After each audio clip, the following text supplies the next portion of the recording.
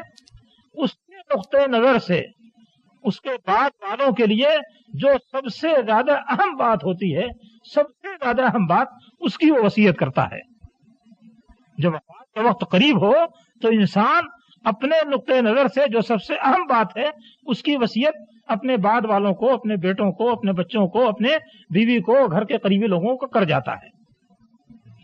نبی کریم صلی اللہ علیہ وسلم اپنے پیچھے کن کو چھوڑ کر جا رہے تھے؟ امت کو چھوڑ کر جا رہے تھے۔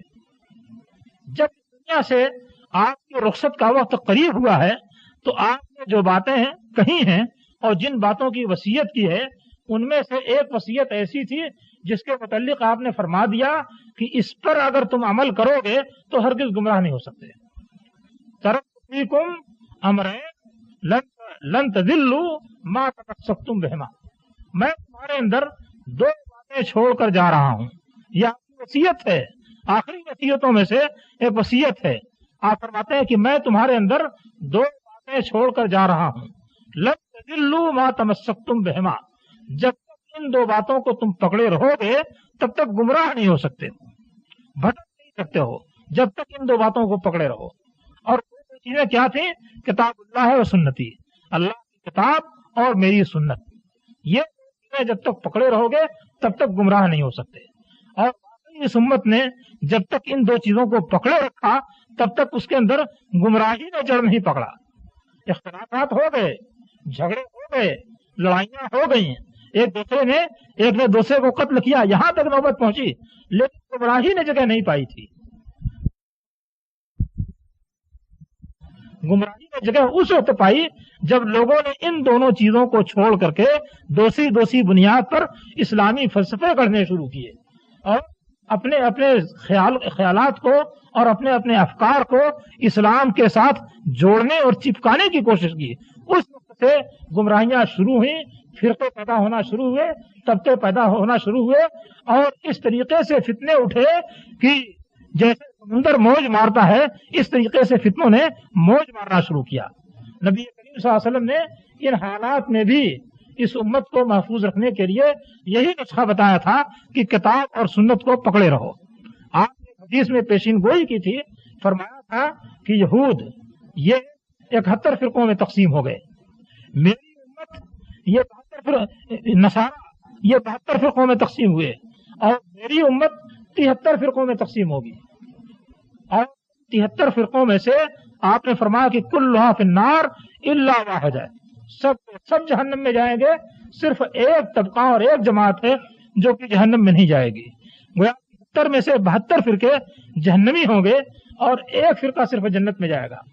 آپ شاید اس حدیث کو بہت سارے علماء کی زبانی سنتے ہوں اور بہت سارے فرقوں کے علماء اس کو سناتے ہیں اور سنانے کے بعد یہ کہہ دیتے ہیں کہ صاحب ہم جس طریقے پر ہیں وہ اس طریقے والے جنت میں جائیں گے، جہنم میں نہیں جائیں گے.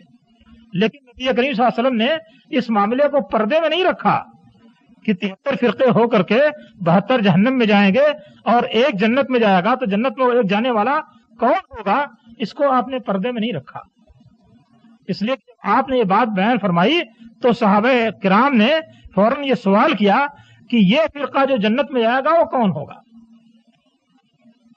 یا رسول اللہ رسول، یہ فرقہ جو جنت میں جائے گا یہ کون ہوگا؟ آپ نے کیا فرمایا؟ ما انا علیہ و اصحابی.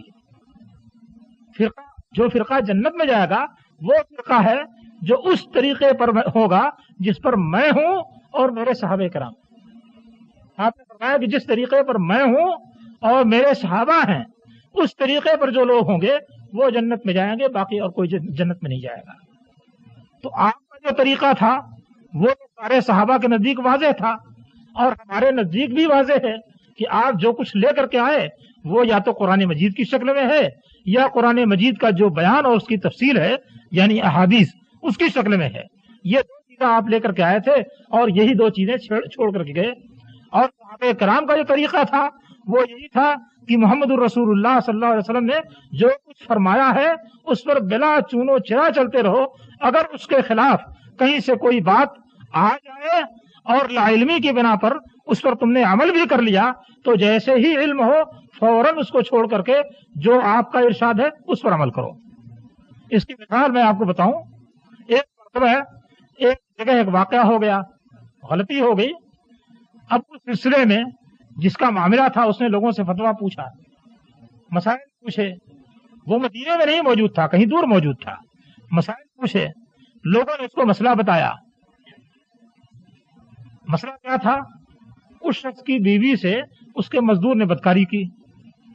اب اس نے پوچھا کیا ہونا چاہیے، تو لوگوں نے کہا کہ یہ شخص جس نے بدکاری کی ہے یہ اس کو ایک لونڈی دے اور 100 بکری دے.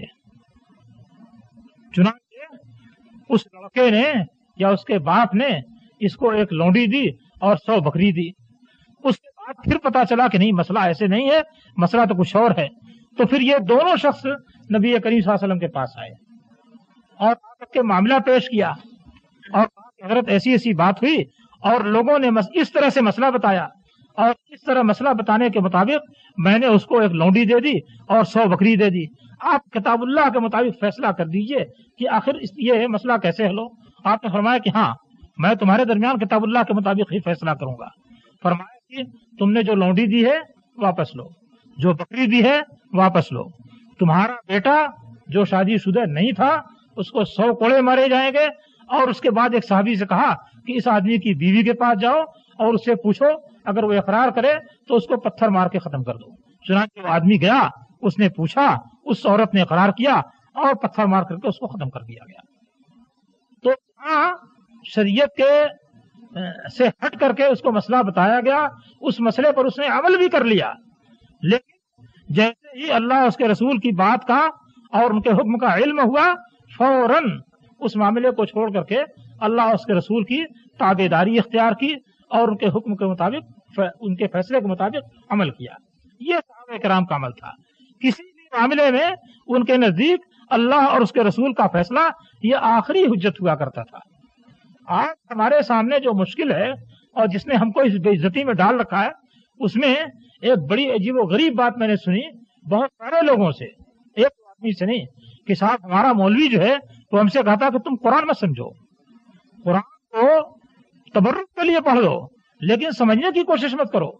یہ بڑی گستاخی کی بات ہوگی کہ تم ایک معمولی انسان ہو کر کے اللہ کا کلام سمجھنے کی کوشش کرو اور اللہ کے رسول کا کلام سمجھنے کی کوشش کرو. یہ تو بڑی گستاخی کی بات ہے. بس تو تبرک کے لیے پڑھ لو، باقی جو کچھ سیکھنا ہے وہ آ کر کے بعد کے لوگوں کی کتابوں سے سیکھو. اب یہ مولوی صاحب بتا رہے ہیں اللہ کیا فرما رہا ہے. مسلمان کی بات چھوڑ دیجیے، نبی صلی اللہ علیہ وسلم کے زمانے میں جو مشرکین تھے ان مشرکین کے بارے میں اللہ تعالیٰ کیا فرما رہا ہے. فرماتا ہے کہ افلا یتدبرون القرآن ام علی قلوب اقفالھا، یہ قرآن کیوں نہیں قرآن پر کیوں غور نہیں کرتے ہیں؟ کیا دلوں پر تالے لگے ہوئے ہیں؟ اس کے معنی یہ ہے کہ قرآن وہ آدمی نہیں سمجھے گا اور قرآن پر وہ آدمی غور نہیں کرے گا جس کے دل پر تالا لگ گیا ہو۔ تو اللہ تعالیٰ تو ڈانٹ رہا ہے، مطالبہ کر رہا ہے کہ تم قرآن کو سمجھتے کیوں نہیں، اس پر غور کیوں نہیں کرتے ہو؟ کیا دل پر تالا لگ گیا کہ غور نہیں کرتے؟ اور یہاں مولوی حضرات، عام لوگوں کی بات چھوڑ دیجئے، جو دین کے ٹھیکیدار ہیں وہ بھی سمجھاتے ہیں کہ صاحب قرآن مت سمجھو، یعنی دل پر تالا لگا کے بیٹھ جاؤ، یہی مانا ہوا ہے، دل پر تالا لگا کے بیٹھ جاؤ۔ اب قرآن کو ہم اس طریقے سے تبرک بنا دیں اور سمجھنے کے تعلق سے اس کو بالکل الگ کر دیں، تو اس کے بعد اللہ سے تو ہم کٹ گئے، اللہ کی بات سے تو ہم کٹ گئے۔ اللہ تعالیٰ نے قرآن مجید کو کتاب ہدایت بنا کر کے بھیجا ہے، صرف کتاب تلاوت بنا کے نہیں بھیجا ہے۔ پہلی آیت آپ پڑھیے، الف لام میم ذالک الکتاب لا ریب فیہ ھدی للمتقین، اس کتاب میں کوئی شبہ نہیں ہے، یہ تقوی والوں کو ہدایت دیتی ہے، ان کو راستہ بتاتی ہے۔ تو اللہ تعالیٰ نے قرآن مجید کو کتاب ہدایت بنایا ہے، راستہ بتانے والی کتاب بنایا ہے، رہنمائی کرنے والی کتاب بنایا ہے، صرف تلاوت کی جانے والی کتاب نہیں بنایا ہے۔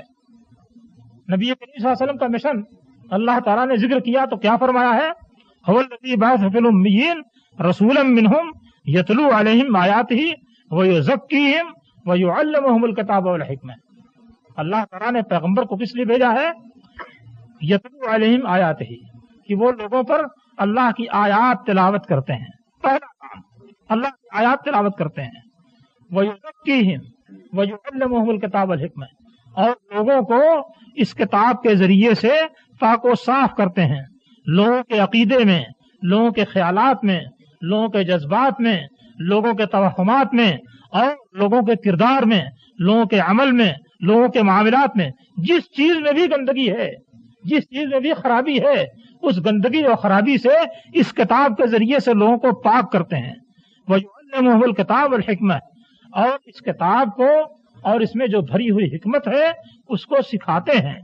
تو قرآن مجید کا صرف یہ مقصد نہیں بیان کیا گیا ہے کہ اسے تلاوت کر کے طاق پر سجا دیا جائے، بلکہ اس کا یہ مطلب بیان کیا گیا ہے کہ اس کو تلاوت کیجئے اور اس کو سمجھیے، اور اس میں جو باتیں ہیں ان باتوں کو اپنے اوپر نافذ کرنے کی کوشش کیجئے، اور اس طریقے سے زندگی کے جس پہلو میں جہاں جہاں گندگی اور خرابی پائی جاتی ہے ان گندگیوں اور خرابیوں سے اپنے آپ کو صاف کیجئے، اور قرآن مجید میں جو حکمت کی باتیں اور علم کی باتیں ہیں اس علم و حکمت سے اپنے آپ کو سجا لیجئے۔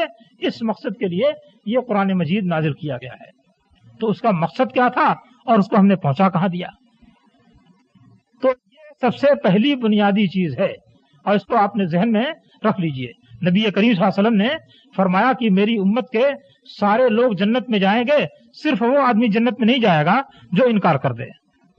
کل امتی یدخلون الجنت الا من ابا، میری امت کے سارے لوگ جنت میں جائیں گے، صرف وہ نہیں جائے گا جو جنت میں جانے سے انکار کر دے۔ اب بڑے تعجب کی بات ہوگی کہ جنت میں جانے سے کون انکار کرے گا؟ اسی لیے صحابہ کرام نے پوچھا قیل ومن ابا، کہ وہ آدمی کون ہے جو جنت میں جانے سے انکار کر رہا ہے؟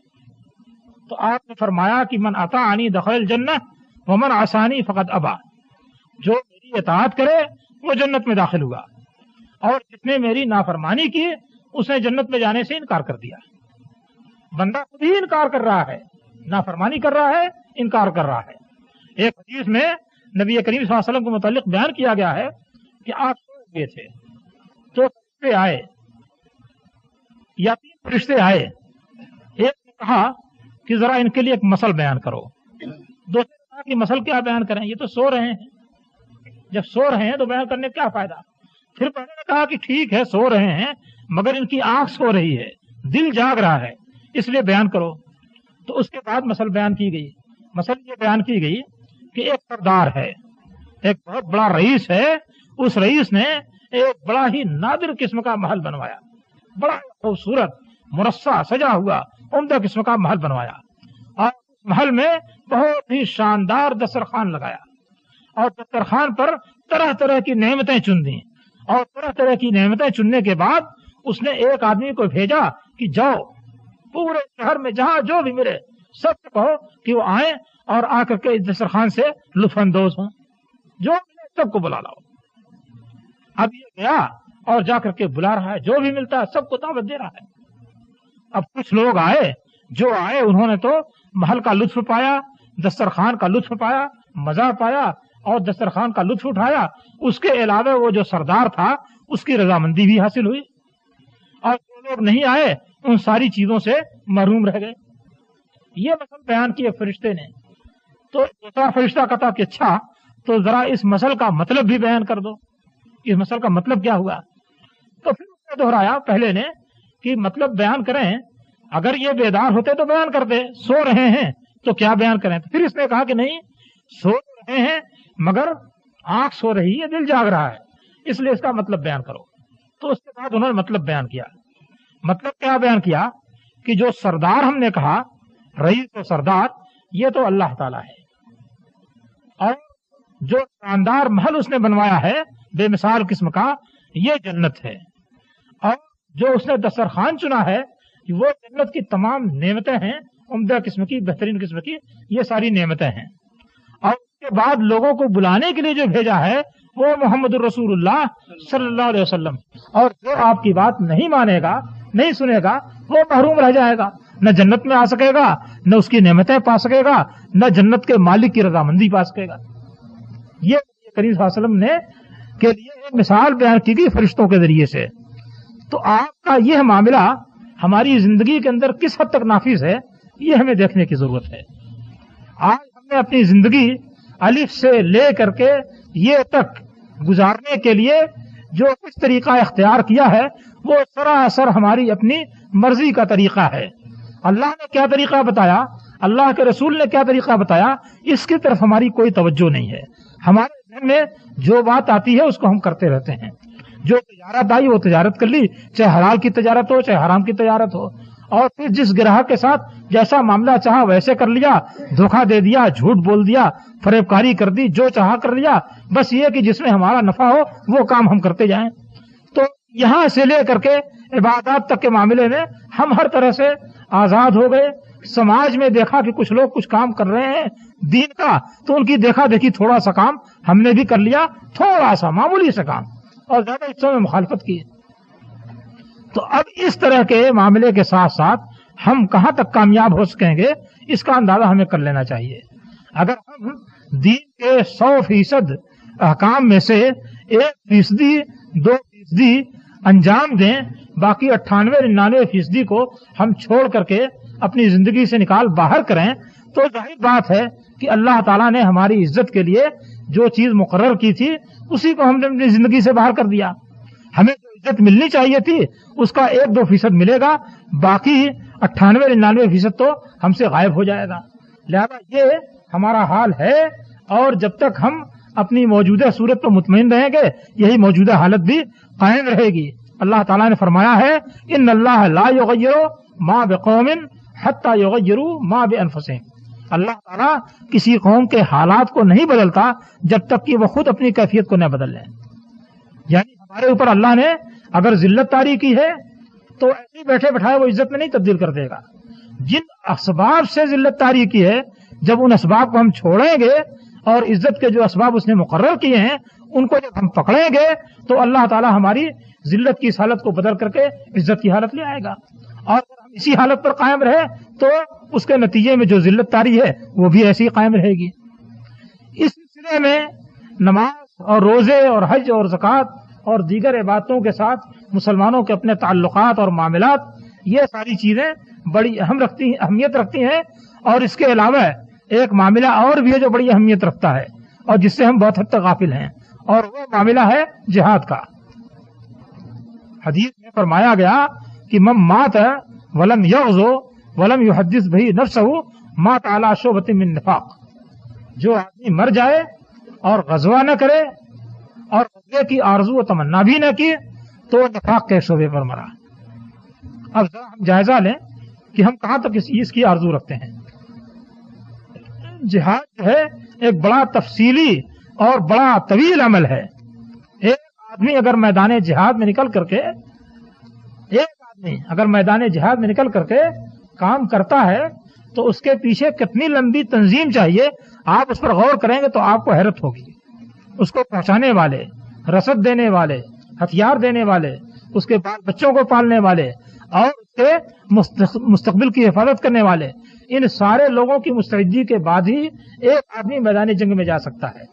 اور اس کو میدان جنگ میں بھیجنے کے لیے پیچھے جتنی امداد اور جتنے تعاون اور جتنے، چاہے وہ تعاون پیسے کی صورت میں ہو چاہے عمل کی صورت میں ہو، ان چیزوں کی جہاں جہاں ضرورت ہے وہاں جو لوگ قائم ہو کر کے وہ کام کریں وہ سب کے سب اس جہاد میں شریک ہیں. اور اس جہاد کی برکت ایسی ہے کہ آپ اس کا تصور نہیں کر سکتے. ابھی روس تھا، آپ تصور نہیں کر سکتے، کوئی تصور نہیں کر سکتا تھا کہ روس کو کوئی طاقت شکست دے سکتی ہے. لیکن افغان میں لوگ قائم ہیں، افغانستان میں لوگ کھڑے ہوئے، بھوکے ننگے نہتھے. شروع میں جو جنگ شروع کی ہے تو لاٹھیوں کلاڑیوں اور توڑے دار بندوقوں سے شروع کی ہے. اس چیز سے انہوں نے جہاد شروع کیا. مگر جب وہ کھڑے ہو گئے، اللہ کا نام لے کر کے اٹھ گئے تو اللہ تعالیٰ اسباب پیدا کرتا چلا گیا. اللہ تعالیٰ اسباب پیدا کرتا چلا گیا، یہاں تک کہ چند برس کے اندر بالکل واضح ہو گیا کہ دنیا کی یہ سب سے بڑی طاقت ٹوٹ پھوٹ کا شکار ہونے والی ہے. چنانچہ ٹوٹ پھوٹ کا شکار ہو گئی اور آج وہ سکڑ کر کے چھوٹا سا رہ گیا ہے. اس کے اندر جتنی ریاستیں تھیں مسلم سب کی سب آزاد ہو گئی ہیں، جبکہ کوئی دنیا کا انسان اس کا تصور نہیں کر سکتا تھا. یہ جہاد کی ایک برکت ہے. اب اس کے بعد جو کچھ جہالت ہو رہی ہے اس جہالت کا نتیجہ بھی اسی قسم کا لوگوں کو حاصل ہو رہا ہے. دوسری مثال آپ کے سامنے میں پیش کرتا ہوں بوسنیا کی. بوسنیا کے مسلمانوں کا حال کیا تھا؟ بالکل پراگند ہے، نام کے مسلمان تھے اور کچھ پتا نہیں تھا کہ اسلام کی تعلیمات کیا ہیں، اسلام کے احکامات کیا ہیں. کھلے طور سے سور کھاتے تھے، شراب پیتے تھے. جب گڑبڑ شروع ہوئی ہے اور چند مجاہدین وہاں پہنچے اور وہاں کے لوگوں کو سکھلانا اور بتلانا چاہا اور اسلام کی دعوت دینی چاہیے تو ان سے کہا کہ بھائی شراب مت پیو، یہ اسلام میں حرام ہے. کہنے لگے کہ صاحب 2 وقت کی روٹی تو آپ ہم سے چھین لیجئے مگر شراب سے مت روکیے. شراب کے اتنے رسیا تھے کہ شراب سے مت روکیے، 2 وقت کی روٹی چھین لیجیے.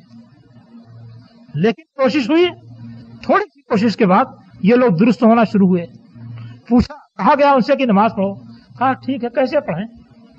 انہیں یہی نہیں معلوم کہ نماز کیسے پڑھیں. لوگوں نے نماز پڑھ کے بتائی. عورتیں آئیں، ان سے کہا کہ پردہ کرو. پوچھا پردہ کیا ہوتا ہے اور کیسے پردہ کیا جاتا ہے؟ ان مجاہدین نے چادروں سے اپنے چہرے ڈھانک کے بتائے کہ اس طریقے سے پردہ کیا تھا. کہا کہ اچھا کپڑے لاؤ، ہم پردہ کرتے ہیں. بہرحال یہ تو ایک طرف دعوت و تبلیغ کا کام شروع ہوا، دوسری طرف دنیا کی چوتھی سب سے بڑی طاقت مانی جاتی تھی صرف جو مسلمانوں کے خلاف اٹھے تھے ان کو دنیا کی چوتھی سب سے بڑی طاقت تسلیم کیا جاتا تھا، اور ان کے مقابل میں جو مسلمان تھے ان کو سرے سے کوئی طاقت ہی نہیں مانا جاتا تھا. 2ری 3ری 10ویں 20ویں تو چھوڑ دیجئے، سرے سے ان کو طاقت تسلیم ہی نہیں کیا جاتا تھا کیونکہ ان کے پاس کچھ نہیں تھا، بالکل خالی ہاتھ تھے، نہتے تھے. لیکن اللہ پر بھروسہ کر کے ان لوگوں نے کام شروع کیا ہے. پھر کس انداز سے کام ہوا ہے؟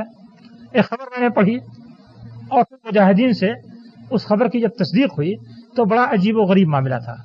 سرکوں کے مورچے، 7 مورچے ایسے تھے زمین دوز، زمین کے اندر وہ مورچے بنے ہوئے ہیں اور مشین سے فٹ کیے ہوئے ہیں. جب چاہا بٹن دبایا زمین سے اوپر آئے، دھڑ دھڑ دھڑ گولی ماری اور پھر کھٹ سے نیچے چلے گئے. اب جتنے گولے آتے رہے سب خالی جائیں گے. مجاہدین پہنچے، ان کی تعداد مشکل سے 40-50 تھی. انہوں نے جائزہ لیا، اندازہ کیا کہ یہ صورتحال ہے. کہا اچھا ٹھیک ہے. مورچے اپنے بنائے، بیٹھ گئے مورچے میں. اس کے بعد 2-4 گولے پھینک دیے. ایسے ہی جیسے گولے پھینکے جھٹ سے زمین سے یہ 7 مورچے زمین کے اندر سے برآمد ہوئے. جیسے ہی برآمد ہوئے فوراً انہوں نے گولی ماری، 6 مورچے وہیں تباہ ہو گئے. صرف 1 مورچہ نیچے بھاگنے میں کامیاب ہوا.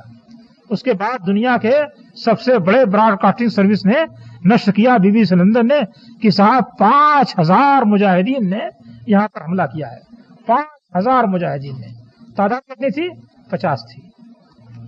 50 مجاہدین کا یہ روپ پڑا کہ 5000 مجاہدین نے حملہ کیا ہے. اور آپ کے سامنے جو خبریں آتی رہی ہیں چاہے عالم اسلام سے آتی رہی ہوں چاہے عالم کفر سے آتی رہی ہوں، مگر اس میں جو کچھ آپ کو بتایا اور دکھایا گیا ہے وہ صرف یہ کہ صاحب مسلمان مارے اور کچلے جا رہے ہیں، یہ ہو رہا وہ ہو رہا ہے. حقائق کیا تھے؟ تھوڑے سے مجاہدین تھے، ان کے مناظر بھی ہم نے دیکھے، تھوڑے سے مجاہدین تھے. ایک سال میں 52,000 صرف فوجیوں کو مارا ہے، صرف ایک سال میں 52,000 صرف فوجیوں کو مارا ہے. ان کے جو اسلحے انہوں نے قبضے میں کیے ہیں وہ پتہ نہیں کتنی مدت تک جنگ کے لیے کافی تھے. ایک حملے میں انہوں نے جو کامیابی حاصل کی، مختصر سا حملہ، اس میں ان کو اتنا گولہ بارود اور اتنا کھانے کا ذخیرہ ہاتھ آیا جو سال بھر سے زیادہ ان کے کام آ سکتا تھا. یہ سارا کام ہوتا رہا. بڑی امید پر یورپ کے لوگ بیٹھے رہے کہ مسلمانوں کو یہ لوگ کچل کر ختم کر دیں گے، لیکن اللہ کا نام لینے والے تھوڑے سے مجاہد یہ لڑتے رہے. ایک ایسی چوٹی اور ایسی پہاڑی جس کے بارے میں امریکہ سے لے کر کے یورپ تک سب کو یقین تھا کہ صدی بھر بھی مسلمان اگر محنت کریں گے تو اس کو سر نہیں کر سکتے. اگر صدی بھر بھی مسلمان محنت کریں گے تو اس چوٹی کو سر نہیں کر سکتے ہیں. اس چوٹی کا حشر کیا ہوا؟ ایک مجاہد آیا تھا، خود اس نے تفصیل سے سارا واقعہ بیان کیا جو اس جنگ میں شریک تھا. وہ کہتا ہے کہ ہم لوگوں نے منصوبہ بنایا کہ اس پر حملہ کرنا چاہیے. صدر بھی آیا، اس نے کہا کہ صاحب اس پہاڑ کی چوٹی کو آپ لوگ سر کیجئے، اس لیے کہ اس کی وجہ سے بہت سارے گاؤں جو ہیں وہ ان کے ہولڈ میں ہیں اور بہت سے شہر جو ہیں بڑے بڑے شہر 2-3 یہ ان کے گھیرے میں ہیں اور ہم کسی صورت سے وہاں تک پہنچ نہیں سکتے.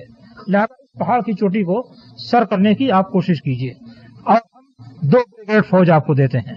کہا ٹھیک ہے آپ فوج دے دیجئے لیکن کمان ہمارے ہاتھ میں رہے گی اور ہم اپنی تدبیر کے مطابق کام کریں. کہا ٹھیک ہے آپ جیسے چاہیں ویسے کریں، فوج ہم بھیج دیتے ہیں. چنانچہ فوج آ گئی. تھوڑے سے مجاہدین تھے. منصوبہ بنایا انہوں نے، فلاں دن صبح 6 بجے، ٹھیک صبح 6 بجے حملہ کرنا ہے. وہ کہتا ہے کہ 5:45 بجتے بجتے اس زور و شور کی آندھی آئی اور طوفان آیا اور بارش شروع ہوئی کہ کوئی بات ہی سمجھ میں نہیں اب کیا کریں. دیکھنا مشکل ہو رہا تھا، یہ صورت تھی. کہا سمجھ میں نہیں رہا کیا کریں. چنانچہ مشورے ہونے لگے کہ کیا کیا جائے، حملہ ملتوی کر دیا جائے کیونکہ حالات اچھے نہیں ہیں. پھر کسی نے کہا کہ بھائی ہو سکتا ہے اللہ تعالیٰ کی طرف سے یہ ہماری مدد ہو، لہذا کیوں ہم اس کو جانے دیں. بس سب کو اطمینان ہوگا کہ نہیں ٹھیک ہے یہ اللہ کی طرف سے ہماری مدد ہے انشاءاللہ، اور ہمیں اپنا حملہ اپنے مقررہ منصوبے کے مطابق مقررہ وقت پر کرنا چاہیے. چنانچہ 6 بجا اور مجاہدین نے فوراً نعرہ تکبیر کے ساتھ پیش قدمی کی. وہ کہتا کہ جس چوٹی کے بارے میں امریکہ اور یورپ کو یقین تھا کہ صدی بھر میں مسلمان فتح نہیں کر سکتے ہیں، اس چوٹی کو صرف 4 منٹ میں سر کیا ہے. 5 منٹ نہیں لگے تھے. کہتا کہ 5 منٹ نہیں لگے تھے، 4 منٹ میں اس کو سر کیا ہے. اور اس کے بعد جو کھدیڑنا شروع کیا ہے سربوں کو، تو تھوڑی دیر کے اندر اندر 700 افراد کو مار گرایا اور 250 کے قریب کے لوگوں کو گرفتار کر لیا. باقی ادھر ادھر بھاگ کر کے ایسا منتشر ہوئے کہ جس کا کوئی اندازہ نہیں. پھر کیا کیا انہوں نے، وہاں سے فون کر کے شیخ صالح العثیمین سے فتویٰ پوچھا اور کہا کہ یہ لوگ ہماری قید میں ہیں اور ہم ان کو ذبح کرنا چاہتے ہیں، چھری سے ذبح کرنا چاہتے ہیں. کہا کیوں ایسا کرنا چاہتے ہیں؟ کہا کہ اس لیے کہ یہ لوگ جنگی مجرم تھے، انہوں نے مسلمانوں کے ساتھ بڑے ظلم اور بڑی زیادتیاں کی ہیں، لہذا ہم ان کو ذبح کرنا چاہتے ہیں. کہا ٹھیک ہے ذبح کر سکتے ہیں. اس کے بعد اس نے فوٹو لیا تھا، فوٹو مجھ کو دکھلایا، باقاعدے سب کے ہاتھ پیچھے بندھے ہوئے ہیں رسی سے اور اس میں سے ایک ایک کو کھول کے لاتے ہیں اور سب کے سامنے اس کو پٹک کر کے ذبح کرتے ہیں چھری سے. دیکھو اپنی بربریت کا منظر اور اس کا نتیجہ دیکھو، چھری سے ذبح کرتے ہیں. وہ کہتے ہیں کہ اسی دوران میں ایک عورت آئی اور کہا کہ ایک شخص نے میرے ساتھ ظلم کیا تھا اور وہ ظلم یہ تھا کہ آ کر کے میرا بچہ مجھ سے چھین لیا اور اس کے بعد مجھ کو چاقو دیا کہ تم اپنے ہاتھ سے اس کو ذبح کرو. میں نے کہا کہ میں نہیں کر سکتی ہوں. تو اس کے بعد ان لوگوں نے خود اس بچے کو ذبح کیا اور اس کا خون غلاس میں لے کر کے کہا کہ اس کو پیو. اور جب میں نے پینے سے انکار کیا تو میری بے حرمتی کی، تو کہا کہ میں بدلہ لینا چاہتی ہوں.